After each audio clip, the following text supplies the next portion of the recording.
What's up, everybody? We are back. John Delarose here. Delarose.com. That's DELARROZ.com. I am a comic book creator and #1 best-selling author. I've got books on Amazon as well as my personal website, so please make sure to click the links in the description below. Support the channel and support our comic books as we are trying to get the word out here. This is Avengers: The Crossing Line.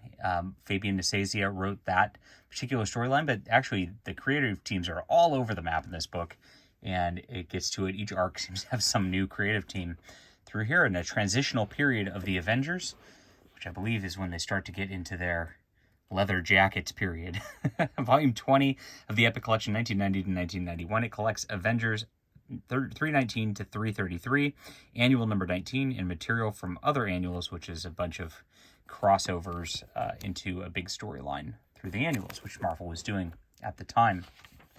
The Crossing Line is a pretty interesting story by itself, and you get the Avengers listed, which ones are at the front of the book here, because the teams really switched all the time back in the day here. And you have Quasar, who is a newish Marvel hero, had his own series at the time. Cersei, from, of course, the mythology there. You have Stingray, who I don't remember who Stingray is. You have Vision and Captain America. And of course, there's others who jump into this also. But this is a weird one. There's like a Russian nuclear sub, and the Avengers are dispatched to it because there's some evil thing happening. Russians have like their own basic Avengers team dispatched to it, and the two teams clash as they try to take control of this sub from basically terrorists. And the Atlanteans get involved, and they want it too. So in the backup of this, there's this Avengers crew backup stories, which is written by Mark Grunwald, a very longtime Marvel writer. And these build a murder mystery over the course of several books. Now, as this progresses, it's eventually the Russians and the Americans have to work together. Very interesting for these times, because we're getting back into that same vibe, really. The art's pretty cool. I mean, this is like very basic, like early 90s art, which is before they really took the, I'd say, liberties of style. You're still kind of in the Marvel House style, but it's starting to evolve quite a bit. Who did the art on the main here? Rick Levins. There you go. And, of course, Alpha Flight gets involved here. They're on a Canadian island in the north, and everybody's trying to figure out how to get this sub so that nuclear bombs don't go off. It compounds further as the Atlanteans are trying to take over everything as well. And they end up like in this like alternate universe from this when this blast goes off. Eventually have to get back and then kind of realize, it's dumb fighting each other. We all should be working together and not making nuclear bombs. It's kind of a political message, but a very simple one, kind of universal anti-war sort of thing. So very cool stuff by Fabian Nicieza. Then we get into Mark Grunwald. Party Games is, the Avengers are having a party, and some villains are kind of sneaking into this to kind of mess things up. And Vision is like doing some investigations into the people who have been having problems in the Avengers Mansion.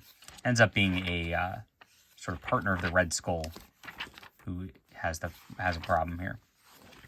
What's going on with this? I think this is a different storyline. Where'd we go? The Terminus Factor. That's right.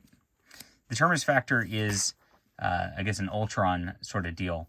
And it runs through all these annuals. And it is a really cool storyline. It takes over Iron Man's suit of armor, and Captain America has to fight him. In Iron Man, then, a big robot starts. Every issue, the robot kind of grows into something bigger. As they start to fight things. Thor eventually knocks it out into space, as you can see here.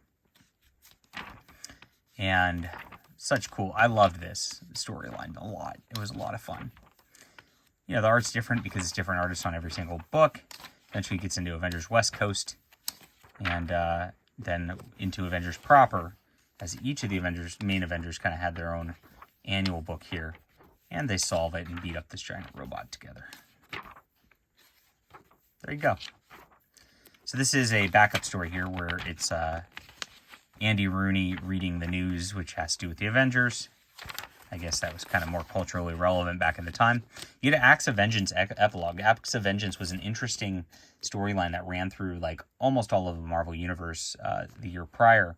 And it's a loose crossover. So like the villains get together and they're like, you know what? We have to switch it up because, you know, Doctor Doom, you keep losing to Fantastic Four, go fight somebody else. Red Skull, you keep losing to Captain America, go fight somebody else, and they kind of switch it up. And eventually the villains kind of are their own undoing as they can't work together.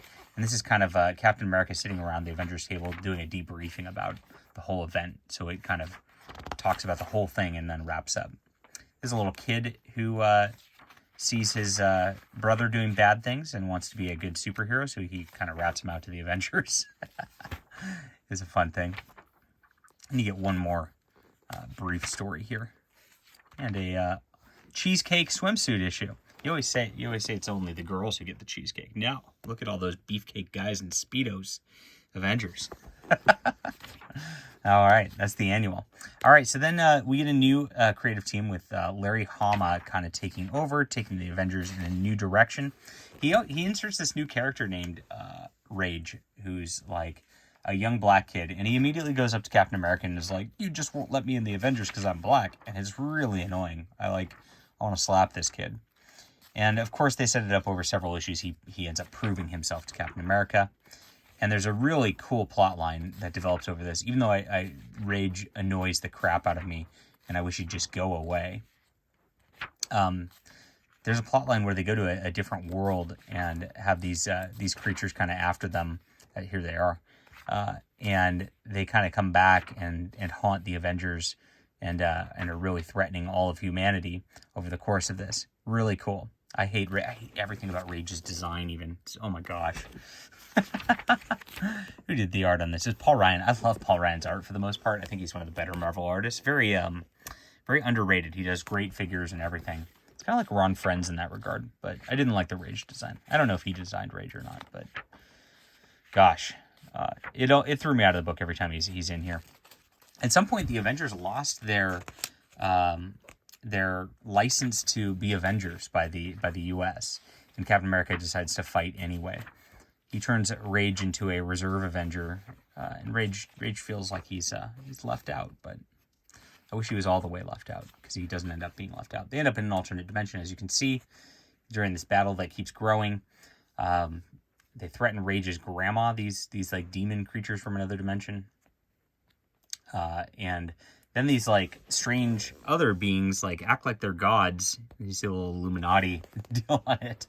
And the two teams kind of fight each other. You get a Doctor Doom issue, which is very odd over the course of this. And he's like looking into like Avengers tech and kind of breaking into their security systems over the course of this. That's a fun issue. And it's just like a two-shot, I guess. But it's a nice, like, quick, easy filler sort of thing after that very long plot with those extra-dimensional aliens, which was really fun. It worked out really well. But that was about it. So overall, I mean, I liked every story in here. I don't like the character of Rage, but, like, I like the art. I like the storytelling. I like the pacing. Larry Hama does a great job, even though it's a very different vibe than Fabian DeSazia. It's a very different vibe from the annual crossovers. It just kind of works out. Like, this is solid Avengers. I would almost just recommend people start reading Avengers here. I don't know about that, but it's up there. I mean, this is one that you can give to anybody, and I think they can enjoy it. So 8.5 out of 10, good stuff from Marvel, and I am glad to have this. Hit that like and subscribe button. We'll be back soon.